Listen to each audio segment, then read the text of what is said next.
જસદણના ખાંડા હડમતિયામાં રાજકારણ ગરમાયું। ખાંડા હડમતિયા ગામે સમસ્ત ઠાકોર કોળી સમાજનું મહાસંમેલન રદ થતા ખળભળાટ મચી ગયો। તો મહાસંમેલન રદ થતા સમાજના અગ્રણી મુકેશ રાજપરાના ગંભીર આરોપ। રાજકીય આગેવાનોએ ઇરાદાપૂર્વક આ સંમેલન અટકાવ્યું છે તેવા આક્ષેપ થઈ રહ્યા છે।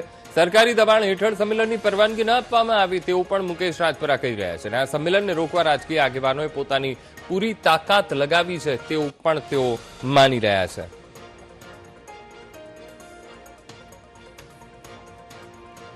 કાયદેસરની મંજૂરી લઈ ત્યારબાદ સંમેલનનું આયોજન કરવામાં આવશે, જે થકી ગુજરાતભરમાં વસવાટ કરતા કોળી અને ઠાકોર સમાજના તમામ આગેવાનોને જાણ કરવાની કે કાલનું 22/3/2026ના રોજ હડમતિયા મુકામે જે સંમેલન હતું તે વહીવટી તંત્રની અંદરથી મંજૂરી ન મળવાના કારણે અને રાજકીય રીતે ક્યાંક ને ક્યાંક અટકાવવાના કારણે બંધ રાખેલ છે। જે સમાજના તમામ સંગઠનો આગેવાનો એ નોંધ લેવા વિનંતી। તો આજ મુદ્દે સંવાદદાતા કાળુ રાઠોડ ફોન લાઈન પર જોડાઈ ગયા છે। કાળુ, ખાંડા હળમતિયામાં સમસ્ત ઠાકોર કોળી સમાજ મહાસંમેલન મળવા જઈ રહ્યું હતું, પણ એ હવે આખો કાર્યક્રમ રદ કરવો પડ્યો છે।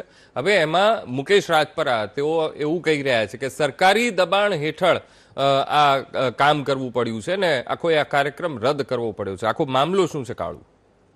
અંકુર, ચોક્કસથી વાત કરીએ તો જસદણ વિછિયા તાલુકાના જે કોળી સમાજના આગેવાન છે, જે પૂર્વ ધારાસભ્ય ભોળાભાઈ ગોહિલ છે, મનુભાઈ રાજપરા છે, મુખ્યભાઈ રાજપરા છે, તેમના દ્વારા ગુજરાત સમસ્ત કોળી ઠાકોર સમાજનું મહાસંમેલન જસદણના ખાંડા હડમતિયા ગામે જે 22 તારીખના એટલે આજ રોજ કરવાનું હતું, ત્યારે તેમનું જે મુકેશ રાજપરા દ્વારા આક્ષેપ કરવામાં તેમના કોળી સમાજના જે રાજકીય નેતા છે, જે પીઢ નેતા છે, તેમના દ્વારા આજે તંત્ર છે તેમને દબાવવામાં આવ્યું હતું। આજે મહાસંમેલન છે તે કોઈ પણ કાળે તેમને અટકાવવામાં આવ્યું હતું, તેમને મંજૂરી ન મળે અને આ જે મહાસંમેલન છે તે ન થવું જોઈએ એવા મુકેશ રાજપરા દ્વારા આક્ષેપ કરવામાં આવ્યા હતા। જી બિલકુલ કાળુ, સમગ્ર માહિતી સાથે જોડાવા બદલ આપનો આભાર।